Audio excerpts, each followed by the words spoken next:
जैतपुरा थाना क्षेत्र के औसानगंज डिगिया निवासी शौर्य सेठ की गंगा में डूबने से मौत हो गई। शौर्य सुबह घर से ये कहकर निकला था कि वो क्रिकेट खेलने जा रहा है, लेकिन जब वो 9 बजे तक घर वापस नहीं लौटा तो परिजनों को चिंता हुई और उसकी तलाश शुरू कर दी। पंचगंगा घाट पर उसका शव मिला। पुलिस ने शव को पोस्टमार्टम के लिए भेजने के साथ ही छानबीन शुरू कर दी है। जिले में कोरोना वायरस के नए वेरिएंट की पुष्टि होने के बाद स्वास्थ्य विभाग सतर्क हो गया है। हालात को देखते हुए सरकारी अस्पतालों में कोविड-19 की मुफ्त जांच शुरू कर दी गई है। सर्दी, खांसी, बुखार, जुकाम या सांस लेने में तकलीफ होने पर डॉक्टर की सलाह पर मरीजों की जांच की जा रही है। कोविड के नए मामलों के मद्देनजर मरीजों के सैंपल IMS BHO की माइक्रोबायोलॉजी लैब भेजे जा रहे हैं, जहाँ से रिपोर्ट आने के बाद संबंधित डेटा UDSP पोर्टल पर अपलोड किया जाएगा। केसेस जो है वो बढ़े, उसमें जो रिपोर्टिंग थी वो ये थी कि ओमिक्रॉन का एक सब वेरिएंट था JN1, उससे उसके केसेस फैले क्योंकि ये 150% ज़्यादा इन्फेक्टिव था। लेकिन अगर हम सीवियरिटी की बात करें, इससे गंभीर रूप से बीमार होने की बात करें, तो उसमें ओमिक्रॉन के समय से ही जो रिसर्चेज हुए उससे ये समझ में आया कि ये अपर रेस्पिरेटरी ट्रैक्ट में इन्फेक्शन करता है। तो इससे क्या होता है कि लंग्स हमारे जो है वो कहीं सीवियरली डैमेज नहीं होते हैं। लंग्स डैमेज नहीं होगा तो आदमी थोड़ा बहुत बीमार होगा, खांसी आएगी, वो ठीक हो जाएगा। लेकिन इन्फेक्शन देखिए, अब हमको एक चीज डिसाइड करना होगा कि हम या तो इन्फेक्शन नंबर काउंट करें और या तो हम उसकी सीवियरिटी देखें। आप सिंगापुर में देखें, लगभग 50,000 के आसपास केसेस हैं, मात्र 2 लोग ICU में गए हैं और वो भी कोमॉर्बिड थे, ज्यादा एज वाले थे। अमेरिका में भी कोमॉर्बिडिटी और ज़्यादा एज वालों की ये स्थिति है कि वहाँ लगभग हर वीक ऑन एवरेज 300 मौतें हो रही हैं कोविड के वजह से। तो ऐसा नहीं कि कोविड चला गया था, लेकिन चूंकि अब इसकी इन्फेक्टिविटी ज़्यादा है और दूसरी चीज़ कि ये वायरस जो है अब हमारे अंदर जो एंटीबॉडी थी उसका लेवल धीरे धीरे डिक्रीज हो रहा है। तो एंटीबॉडी का लेवल घटने की वजह से हम इस वायरस से इन्फेक्ट होने के चांसेस हमारे बढ़ गए हैं। BHO ट्रॉमा सेंटर में सर्जरी विभाग के डॉक्टर ACP मिश्रा के साथ बाउंसर द्वारा किए गए दुर्व्यवहार के विरोध में सैकड़ों की संख्या में रेजिडेंट डॉक्टरों ने IMS डायरेक्टर ऑफिस के सामने प्रदर्शन किया। डॉक्टरों ने हाथों पर काली पट्टी बांधकर शांतिपूर्ण ढंग से अपना विरोध दर्ज कराया। घटना की निष्पक्ष जांच कर बाउंसरों के खिलाफ और जांच पूरी होने तक ट्रॉमा सेंटर प्रभारी डॉक्टर सौरभ सिंह को पद से हटाने की मांग की।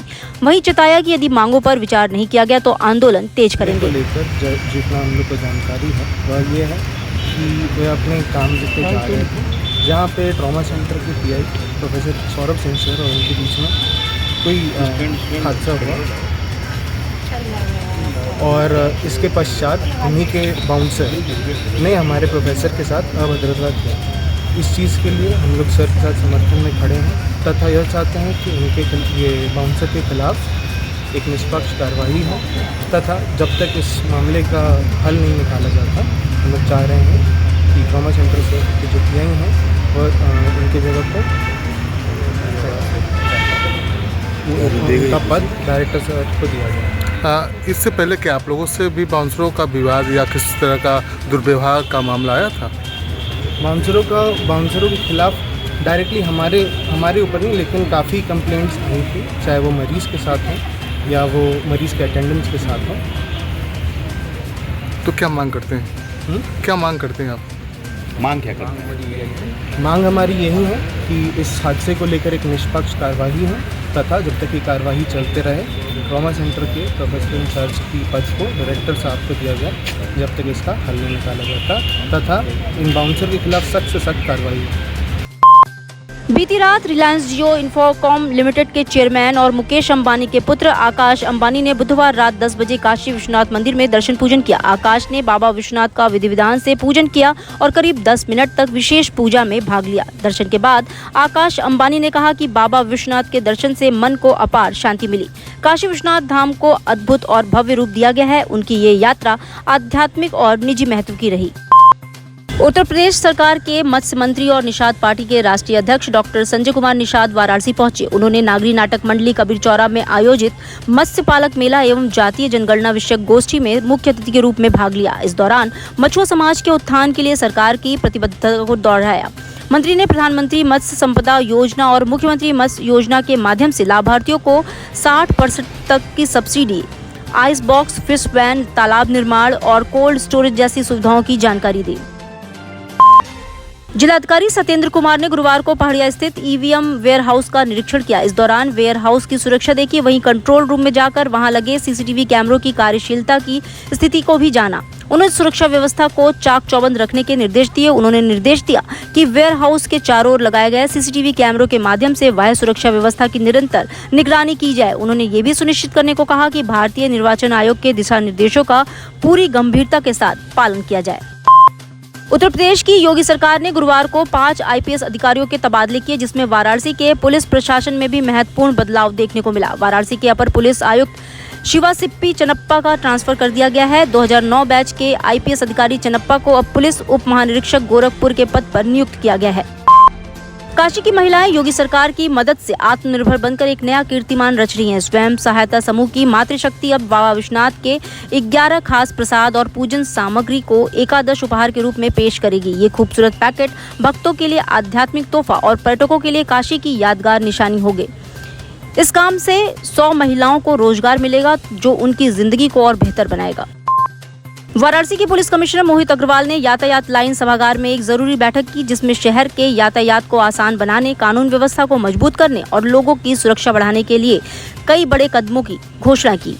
बैठक में अपर पुलिस आयुक्त एस चन्नप्पा, राजेश कुमार सिंह, सभी पुलिस उपायुक्त, थाना प्रभारी और अन्य अधिकारी शामिल थे। 10 मुख्य चौराहों पर यातायात को ठीक रखने के लिए पुलिस उप निरीक्षक तैनात होंगे। इसके अलावा 50 चौराहों पर 15-15 स्थानीय लोगों को यातायात मित्र के रूप में चुनकर जाम की समस्या का समाधान खोजा जाएगा।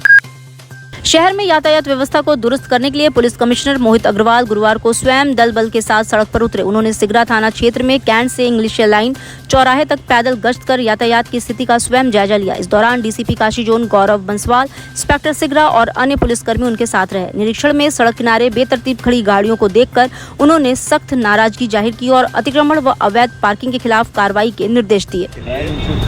जो भी ई रिक्शा चल रहे हैं, ऑटो चल रही है, उनके रूट निर्धारित किए गए हैं।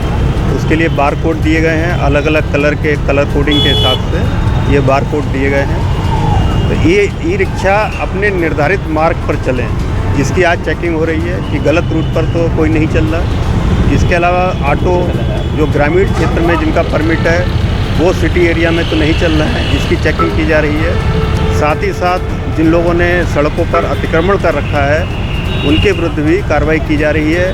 उनका सामान जब्त किया जा रहा है, एफआईआर दर्ज कराई जा रही है ऐसे लोगों के खिलाफ। और पूरे शहर को हम लोगों का संकल्प है कि अतिक्रमण से मुक्त रखा जाएगा, पूरे जाम से इस शहर को मुक्ति दिलाई जाएगी। सर, जाम से मुक्ति दिलाने के लिए कोई कार्य योजना नहीं बनी है, यातायात भी तो बनाया जा रहा है? यस, इसके लिए पूरे शहर को जो महत्वपूर्ण हमारे चौराहे हैं 50 ऐसे स्थलों को चिन्हित किया गया है।